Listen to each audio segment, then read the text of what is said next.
दीवाना बन जाता है कि प्रभु मुझसे कितना प्रेम करते हैं। दुनिया में जहां आप प्रेम करते हो वहां धोखा मिलता है। क्या मिलता है?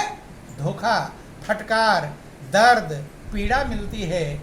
लेकिन मालिक आपसे कितना प्रेम करता है, कभी उसके प्रेम का हिसाब लगाया? उसका प्रेम का हिसाब चाहता तो दाल और रोटी दो चीज देता, लेकिन कितने प्रकार के अनाज दिए हैं आपको खाने को, हैं, ताकि बदल बदल कर खाओ, जीभ का टेस्ट बदल जाए। कितने प्रकार की सब्जियां हैं, कितने प्रकार के फल हैं, कितने प्रकार के मेवे हैं। दूसरे का दूध भी आपको देता है? नहीं देता। दूसरे का दूध है, आप पीते हैं। बंधु, क्या क्या दिया है, लेकिन इतना देने के बाद भी हम उसका एहसान मानने को तैयार नहीं। एहसान जिसने मान लिया वो भाग्यशाली है, वो बड़भागी है कि अन्न फूल फल मेवाओं को समय समय पर देता है, और लेकिन है अफसोस यही बदले में कुछ नहीं लेता है। करता है इनकार नहीं, और भेदभाव तकरार नहीं। ये नहीं कि धनी को देगा सूरज की रोशनी, गरीब को नहीं देगा, इसको देगा उसको नहीं। कि करता है इनकार नहीं और भेदभाव तकरार नहीं, और ऐसे उपकारी का बंदे माने कुछ उपकार नहीं। आपके शरीर में कितनी चीजें लगी हुई हैं। किसी वैज्ञानिक ने बतलाया कि जितना काम आपके शरीर के अंदर हो रहा है, अगर इतना ही काम फैक्ट्री में करना हो तो 500,000 किलोमीटर की एरिया लगेगी इतना ही काम करने के लिए। इतना शरीर में काम हो रहा है, कितने क्या क्या हो रहा है। आप खाते हैं, खून मांस मज्जा, क्या क्या बनता है इसमें। मशीनें हैं फिट लगी हुई हैं। बंधु, एक मशीन जरा सी गड़बड़ हो जाए तो वाल खराब हो जाता है, तो चले जाते हैं बदलवाने के लिए। नहीं है, जरा सी भी गड़बड़ी हो जाएगी, उसने सब कुछ फ्री में दे रखा है, कोई फीस नहीं मांगा। कभी मांगा कोई फीस? बंधु, कि मानो चोले में ना जाने कितने यंत्र लगाए हैं, और कीमत कोई आंक सके ना ऐसे अमूल्य बनाए। आपके शरीर में इतनी यंत्र लगी हुई है, इतनी मशीनें लगी हुई हैं, आज तक इसकी कीमत को कोई हिसाब लगा पाया? बोलो वृंदावन बिहारी लाल की। अभी जैसे आपको आंख दिया है प्रभु ने, अब कोई आपसे पूछे कि आप अपनी आंख का कितना रुपया में बेचेंगे, कितना रुपया लेंगे आंख को देने के लिए, तो कोई हिसाब है? आंख कोई मांगे आपसे कि आंख दे, दोनों कितना रुपया लोगे, तो रुपए में देंगे? लाखों करोड़ों अरबों देने लगेगा, लेकिन आप अपनी आंख देने को तैयार नहीं। सोच लो, हाँ, वो देना अलग चीज है और ऐसे देना अलग चीज है। बोलो वृंदावन बिहारी लाल। वो तो मरने के बाद देते हैं, वो बात अलग है। वो देना, वो आपने नहीं दिया है, आप, हाँ, उसके लिए भी नहीं तैयार। हम ये कह रहे हैं, अमूल्य, कितना अमूल्य आपको प्रभु ने बनाया है, ये गौर करना है, विचार करना है। कभी बैठकर हिसाब लगाना कि आंख कोई मांगने लगे तो आप खाने भी ना मर जाओगे, लेकिन फिर भी आंख देने को तैयार नहीं, क्योंकि कितना कीमती दिया। लेकिन जिसने इसका हिसाब लगा लिया कि प्रभु ने मुझे कितना दिया है, वो तो मगन हो गया। और जो इसका हिसाब लगाया मुझे नहीं दिया है, क्या क्या नहीं दिया है, वो बेचैन रहेगा। ये फार्मूला है आनंद मग्न होने का और बेचैन होने का। ये फार्मूला है। अगर आपको आनंद मग्न होना है तो उसका हिसाब लगाओ जो जो दिया है, और बेचैन होना है तो उसका हिसाब लगाओ जो नहीं दिया। जब उसका हिसाब लगाएंगे तो आप बेचैन हो। छोटा सा प्रसंग समझाते हैं। बोलो वृंदावन बिहारी लाल। कभी लोग भगवान को भी गाली बकना शुरू कर देते हैं। नहीं है, गाली देना शुरू कर नहीं सकते है, बहुत जल्दी गाली बकते हैं, क्योंकि दुनिया वालों को बकेंगे तो कोर्ट कचहरी मुकदमा है, और भगवान को बकेंगे तो कोई दिक्कत नहीं। बोलो वृंदावन बिहारी लाल। उधर मध्य प्रदेश में, वहाँ सोयाबीन की फसल होती है बरसात के समय में, तो बारिश से ही होता है। बरसात नहीं हो रहा है तो लोग मंदिर पर पूजा पाठ भी किए, रामायण इत्यादि का पाठ करवाया कि बरसात हो जाए हनुमान जी के मंदिर पे, यज्ञ वज्ञ भी करवा दिया, फिर भी नहीं बारिश हुई। अब लगा कि अब सूख जाएगा फसल, किसान लोग सूख जाएगा, अब सूख ही के जाने वाला है। तो अब गुस्से में आ गए, किसके ऊपर? भगवान के ऊपर। अब भगवान को ले जा करके, हनुमान जी की मंदिर था उसमें ले जा करके गोबर खिलाने लगे। क्या खिलाने लगे? गोबर। क्यों?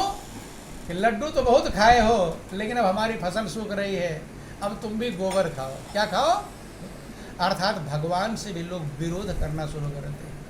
आपस में झगड़ा होगा तो भगवान को गाली बकेंगे। पति पत्नी में झगड़ा, भगवान ने क्या गन्ना बन्ना हमारा सही नहीं बिठाया था, नहीं है? बोलो वृंदावन बिहारी लाल की। ध्यान देना। तो ऐसे ही एक भिखारी था, वो भगवान को गाली बकता हुआ आ रहा था। किसको? भगवान। संजोग के बाद उधर से एक संत आ रहे थे, उधर संत आ रहे, इधर से भिखारी गाली बकता हुआ जा रहा है। संत ने देखा भाई गाली बक रहा है, किसे बक रहा है? मैदान में कोई तो है नहीं, खुला मैदान दूर तक, और गाली बकेंगे तो कोई ना कोई होगा तभी तो, और पागल भी नहीं, सही लग रहा है। नज़दीक जब पहुंच गए, संत कहते भाई गाली किसे बक रहे हो? क्या मुझे ही बक रहे हो क्या? भिखारी कहता नहीं महाराज जी, आपने क्या किया है? आपको नहीं। क्या फिर? कहता है कि सबसे ज़्यादा नालायक भगवान है। कौन?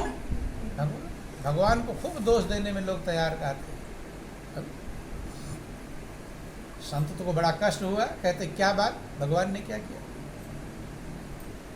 कहता न खाने को सही अन्न दिया, न पहनने को सही वस्त्र दिया, न रहने को सही मकान दिया। बूढ़े बूढ़े लोग जब हो जाएंगे तो बेटे जब उल्टे चलेंगे तो किसको दोष देंगे?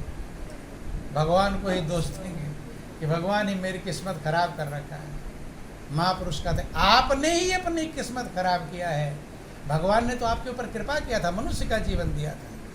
कि कर्म प्रधान बेसर चिराखा, ओ जो जस करे सो तस फल चाखा। कर्म प्रधान है, किसी दूसरे पर कभी दोष देना नहीं चाहिए, लेकिन मनुष्य का स्वभाव है तुरंत दूसरे पर ही दोष लगाता है, अपने ऊपर दोष कभी लेता। कुछ भी आपको हो जाएगा, दोष किस पर लगाना?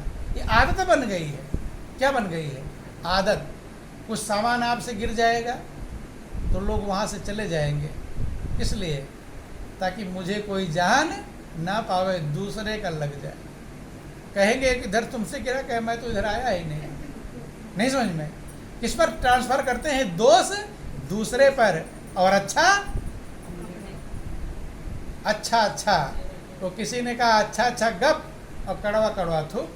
अच्छा तो खुद के लिए, और जो बुरा हो जाएगा, ध्यान देना, जब अच्छी बिल्डिंग बन जाएगी, अच्छी नौकरी लग जाएगी, अच्छी व्यवस्था बन जाएगी, तब 10 जगह कहेगा कि मैंने ये किया है, मैंने बिल्डिंग बनाया, मैंने बेटे को पढ़ाया लिखाया, कहेंगे। और जब बिल्डिंग का कोना गिर जाएगा तब किसने गिराया? भगवान ने गिरा दिया। नहीं समझ में? बेटे का एक्सीडेंट हो जाएगा तब बेटे को पढ़ाया तो तुमने, योग किसने बनाया? तुमने, और एक्सीडेंट किसने किया? ध्यान देना बंधुओं, मनुष्य का स्वभाव है अच्छाई अपने ऊपर लेना और बुराई दूसरे को दोष लगाना। ये भी बहुत बड़ा अज्ञानता है। क्या है? अज्ञान। अपने दिल से पूछो कि कुछ भी होगा तो तुरंत ट्रांसफर किस पर करेंगे? ढूंढेंगे किस पर ट्रांसफर, अपना दोष किस पर? दूसरे पर लगाओ। भिखारी गाली बकता हुआ जा रहा था। रामायण वर्णन आया बंधुओं, जब भगवान राम को वनवास हुआ, छोटा सा प्रसंग है। वन में गए, वहाँ निषाद राज गुह से मुलाकात होती है। निषादों का राजा था। उसने स्वागत सत्कार किया कि महाराज आप चलिए राज्य में, महल में चलिए। भगवान राम कहते हैं कि पुर ना जाऊँ 10-4 बरिसा, 14 वर्ष मुझे वनवास मिला है, इसलिए मैं नगर में नहीं जाऊंगा, जंगल में ही रहूंगा। वनवास, वन में रहूंगा 14 वर्ष, अगर महल में रहूं तो फिर वनवास कैसा? बोलिए प्रेम से गुरुदेव महाराज की। बंधु, वहीं पर व्यवस्था किया घास पत्ते को सोने के लिए बिछाया। राम सीता सोए, लक्ष्मण धनुष बाण लेकर बैठ गए सुरक्षा के लिए, जंगली जानवर कहीं अटैक ना कर दें। तो निषाद राज गुह भी बैठ गया वहां साथ में। अब चर्चा होने लगी। वो कहता है कि लक्ष्मण ने से कि भाई कैकेयी ने देखो क्या किया, जो महलों में रहने वाले आज साथरी पर सो रहे हैं, घास पत्ते पर सो रहे, आंखों में आंसू है। तो लक्ष्मण ने कहा भाई व्यर्थ में किसी दूसरे का दोष मत, अपने ही किए हुए कर्म का फल सभी भुगतते, कि नहीं को सुख दुख कर दाता और निज कृत कर्म भोग सब भ्राता। कि हे भाई ना कोई किसी को सुख देता है और ना कोई किसी को दुख देता है, बंधु अपने ही किए हुए कर्मों का फल सभी भोगते हैं। अगर यही एक बात समझ में आ जाए, ध्यान देना, अगर एक बात समझ में आपको आ जाए कि मैं अपने ही किए हुए कर्म का फल भोगता हूं, तो दूसरे पर दोष लगाएंगे? दूसरे पर दोष, पति पत्नी पर दोष लगाता है और पत्नी पति पर दोष लगाता है, भाई भाई पर दोष लगाता है, नहीं लगाता कि भाई ने मेरा बिगाड़ दिया। बंधु कहते नहीं को सुख दुख कर दाता और निज कृत कर्म भोग सब भ्राता। अपने किए हुए कर्मों का फल सभी लोग भोगते हैं। भिखारी गालियां बकता हुआ जा रहा है। संत कहते हैं किसे गाली बक रहा है? मुझे ही बक रहा है क्या? बोलिए प्रेम से गुरुदेव महाराज की, बोलो वृंदावन बिहारी लाल। कहता कि भगवान ने सब कुछ बिगाड़ा है, न खाने को अन्न, न पहनने को वस्त्र, न रहने को मकान। अपना अपना कमियां वही दिमाग में रहता, वही लोग गिनाते हैं। हमसे भी लोग मिलते हैं तो जो जो दुख मिला है वही बताएंगे। आज तक खुशी क्या मिली है कोई बताने वाला बताता है? कोई चर्चा दुख ही बताते हैं। बंधु खुशी दिल में बैठी हो तभी तो बताएंगे। अगर आप हिसाब अपना लगा लेना, कितना दुख आपको मिला, कितना खुशी मिली है, तो ज़्यादा क्या मिला होगा, दुख की खुशी? अगर ऐसा खुशी ज़्यादा मिली होगी, लेकिन उसका कभी हिसाब ही गिना नहीं। उसा दुख को हरदम गिनते रहते, काउंटिंग करते रहते, इसलिए वो ज़्यादा लगता है। बंधु संत समझ गए उसकी भाषा को। संत कहते चलो भगवान ने कुछ नहीं दिया, मैं तुझे 1 लाख रुपया देता हूँ। तो पहले का 1 लाख जैसे आज का 1 करोड़ हो, और 1 करोड़ किसी को दे दो तो खाने पीने रहने की व्यवस्थाएं, घर मकान भी बन जाएगा, छोटी मोटी गाड़ी मोटर भी हो जाएगा। जब उसने कहा, संत ने कहा कि मैं तुझे 1 लाख रुपया देता हूँ, भिखारी के खुशी का ठिकाना कि महाराज मैं आपके एहसान को जिंदगी भर भूलूंगा नहीं, जीवन भर आपके एहसान को मानूंगा अगर आप मुझे 1 लाख रुपया। कहते मैं तुझे 1 लाख रुपया दे रहा हूँ, लेकिन उसके बदले तू मुझे अपनी दोनों आंखें दे दे। क्या दे दे? दोनों आंखें। अब जब आंखों का ध्यान आया, आंखें देना है। आंखों का हिसाब लगाया कि आंख अगर दे दूंगा फिर क्या होगा। आप अपने मन से विचार कर लो कि आपकी आंखें देखना बंद कर दे, क्या क्या होगा? झंझट होगी या खुशी? कितनी बड़ी झंझट हो जाएगी, ये हिसाब नहीं लगा पाएंगे आप। सही झंझट तब समझ में आएगा जब सही में ना दिखाई पड़े, लेकिन सोच करके भी कुछ समझ सकते हैं। आप ना टीवी देख पाएंगे, ना मोबाइल देख पाएंगे, ना बेटा देख पाएंगे, ना बेटी, ना फूल फुलवारी बाग बगीचा, ना पहाड़ पर घूमने जा पाएंगे। भोजन में मक्खी मच्छर कुछ भी है वही खा लेंगे। सांप बिच्छू आ रहा उसी पर चढ़ जाएंगे। लैट्रिन बाथरूम के लिए किसी को पकड़ कर ले जाना पड़ेगा। गिन लेना कभी कि आंख ना होती तो मेरे पास कितनी झंझट होती। नहीं समझ में? तो झंझटों का अंबार लग जाएगा, परेशानियों का अंबार लग जाएगा अगर आंख नहीं। भिखारी ने सारा हिसाब लगाया, विचार कर रहा मैं अगर आंखें दे दूंगा तो जो 1 लाख रुपया देंगे वो कैसे पहचानूंगा कि असली है कि नकली? नहीं समझ में? कहता महाराज मैं आंखें नहीं दे पाऊंगा। संत कहते चल आंखें नहीं देता, दोनों हाथ ही दे दे। हाथ भी कीमती है। हाथ भी अगर दोनों, एक व्यक्ति को हमने देखा जिसका दोनों हाथ यहाँ से कटा तो पैर यहाँ से कटा। अगर इतना कट जाए तो आदमी इतना छोटा रह जाए। सड़क किनारे ऐसे लेटा हुआ था। लोग आ रहे हैं, जा रहे हैं, कोई सेब रख दिया, कोई संतरा, कोई केला, कोई कुछ, कोई पैसा, लेकिन उसके किस काम का है? हाथ ही नहीं, न पैर है, पड़ा हुआ अगल बगल फल रखे हुए हैं। हम भी खड़े हो गए थोड़ा देर। लोग जाते रहे, एक को भी नहीं देखा कि जो केला छील कर उसको खिलाते। जब अपने घर के लोगों को नहीं खिला पाते, आपके परिवार के लोग बूढ़े हो जाएं, बीमार पड़ जाए और 2-4 दिन खिलाना पड़े, झंझट लगता है? नहीं लगता? जबकि वो माता पिता ने आपको बचपन में खिलाया है। जितना प्रेम से माता पिता ने आपको बचपन में खिलाया होगा, क्या बेटे और बेटियां उतने प्रेम से खिला पाएंगे बूढ़ेपन में? वो प्रेम का भाव नहीं। जब अपने वालों को खिलाने में झंझट है तो दूसरे को कौन खिलाएगा? ये हाथ ही है जो आपको स्वाद मिल रहा है, दूसरा खिलाएगा तो वो स्वाद आपको मिलने वाला नहीं। भिखारी ने विचार किया, मेरे हाथ ही नहीं रहेंगे, कैसे कपड़े पे एक दिन कभी अंगुली कट जाए जरा सी तो भी नहाने में दिक्कत होती, हाथ नहीं पहुंचता। दिक्कत होती कि नहीं? पट्टी बंधी हुई यूँ रखोगे, एक हाथ से नहीं नहा पाएंगे। मल पाएंगे साबुन? सफाई नहीं, एक हाथ से नहीं हो पा रहा है, और दोनों हाथ नहीं रहेगा तो ये प्रैक्टिकल गौर करना। सब देखते हैं, सत्संग इसलिए होता है ताकि आपको ध्यान वहाँ केंद्रित हो जाए। जो बातें आपको समझा रहे तो सबको पता है, नहीं पता है, ये कोई रामायण गीता भागवत की बातें नहीं है, लेकिन आपका ध्यान कहीं और केंद्रित है, वो सच्चाई में केंद्रित हो जाए, इसलिए सत्संग की व्यवस्था की जाती है। बंधु ध्यान देना। बोलिए प्रेम से गुरुदेव महाराज। सारा हिसाब लग, कैसे मैं खाना खाऊंगा, कैसे कपड़े पहनूंगा, कैसे कर नहाऊंगा धोऊंगा। चींटी भी पेट पर बैठ जाएगी, हटा लेगा?